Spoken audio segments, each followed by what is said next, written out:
Based on the scenario, Mr. Hakim is an average fresh graduate with a degree in business. He has accumulated a significant amount of debt at this stage with his current situation. His first debt is amounted to 20,000 that comes from his student debt with a 1% interest, which is significantly low compared to average debt if he's in the case that he's able to return it within a span of 15 years. In addition to that, he also has a car loan debt of about 45,000 for his newly purchased car. On the other hand, his assets amounted to a total of 2,000 for his investment in a business. This will bring his total net worth currently to an amount of negative RM63,000, which means his liability is much more higher than his asset as he has much more debt. His student debt must be paid monthly in order to prevent his name from being blacklisted by the Bank Negara, while his car loan, on the other hand, must be paid in time to prevent his car from being taken away by the bank. If he fails to pay his car loan consecutively for 2 months, the bank may send a pre-possession notice to inform him that the bank is planning to repossess his car. So moving on, since we are done with the analysis of the issue, we'll be talking about the potential.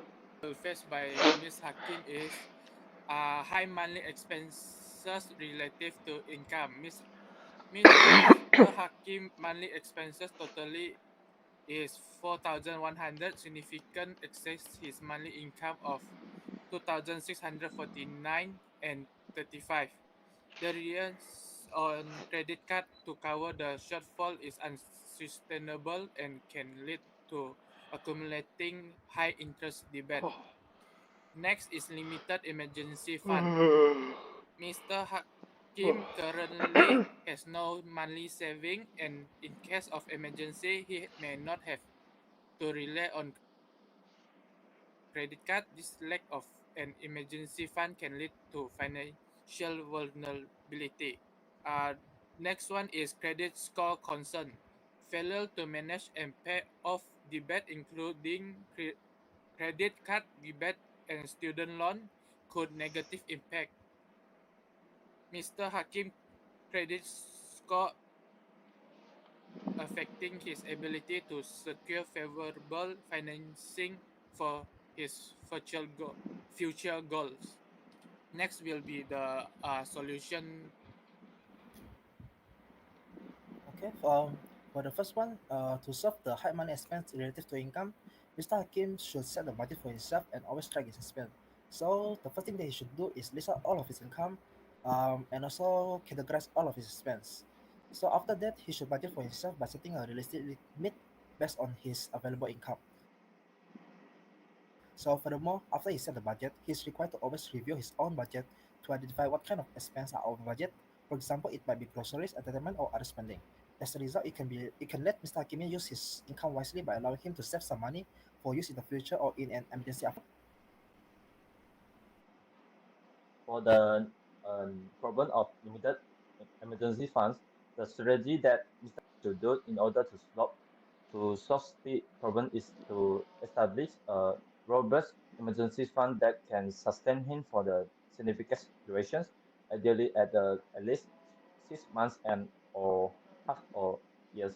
This safety net serves as a financial buffer, offering peace of mind in challenging times such as su- suddenly jobs loss and economic downturn.